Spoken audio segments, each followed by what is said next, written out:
Hello. Here are a couple ways that your mindset can hinder or help you in each one of your actions. And in this specific example, I'm going to be talking about exercise because I just finished 30 minutes of a walk jog and I noticed something as soon as I got out there. So here's what it is. If you go into an exercise thinking, what is the minimum amount of effort I can put in to complete this time frame? There's a couple things that can happen. You can spend your time thinking, how little can I put into this, and not get the most out of your time, and then finish your 30 minutes or whatever it is. And if you're like me, you're left feeling unfulfilled, like your workout wasn't quite as good as it could have been.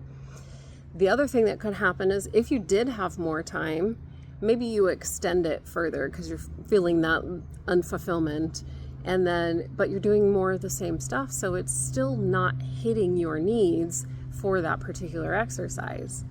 But on the flip side, if you go into it thinking, how can I get the most out of the time that I have? That could be the little extra push that you need to really kick it up a notch and do your best within that workout. And that's exactly what happened with me.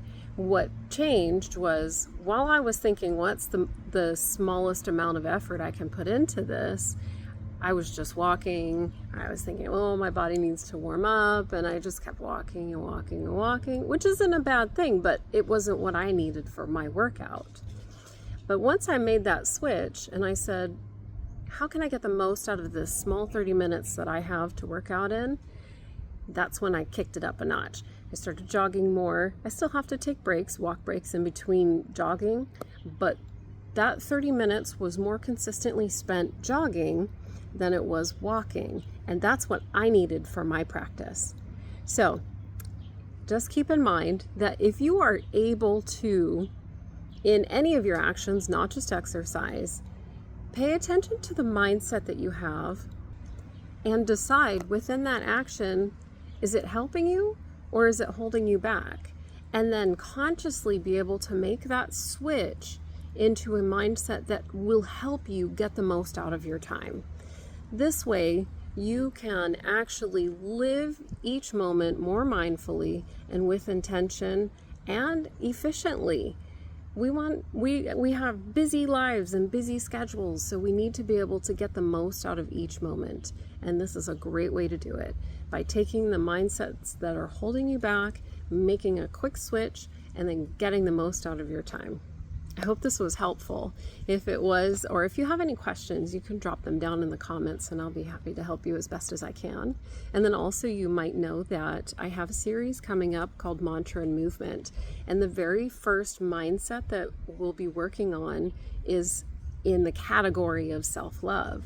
But what's beautiful about it is there's a whole workbook in there where you can examine old habits and beliefs and thoughts that you might have that maybe have been holding you back, to identify an area of main focus that you might want to work on or address.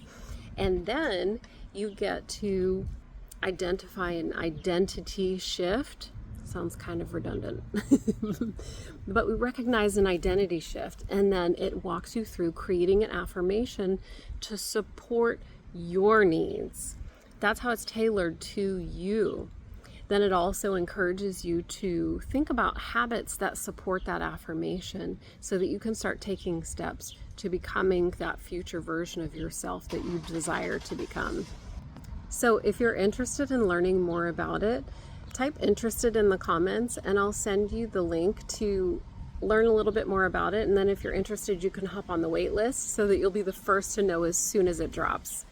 I hope this was helpful, and I hope you have a fantastic rest of your day. Take care.